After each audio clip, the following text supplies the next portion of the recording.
আমরা অনেকেই জানি জান্নাতে সব কিছু আছে, কিন্তু আপনি জানেন কি জান্নাতে ৫টি জিনিস পাবেন না?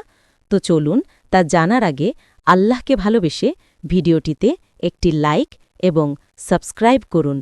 নম্বর ১, জান্নাতে আপনি কখনো মৃত্যু দেখতে পাবেন না, কারণ মহান আল্লাহ রব্বুল আলামিন কিয়ামতের পরে মৃত্যুকে ধ্বংস করে দিবেন। নম্বর ২, জান্নাতে একজন আরেকজনের প্রতি কখনো হিংসা করবেন না, কারণ মহান আল্লাহ রব্বুল আলামিন জান্নাতীদের দিল থেকে হিংসা চিরতরে দূর করে দিবেন।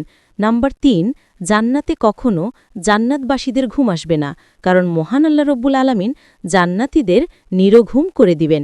নম্বর ৪, জান্নাতবাসীকে কখনো প্রাকৃতিক ডাকে সাড়া দিতে হবে না, কারণ সেখানে জান্নাতবাসীরা যা খাবেন অটোমেটিকলি পাকস্থলিতে হজম হয়ে যাবে। নম্বর ৫, জান্নাতবাসীরা কখনোই বৃদ্ধ হবেন না, সেখানে যারা থাকবেন চিরকাল তাদের যৌবন থাকবেন।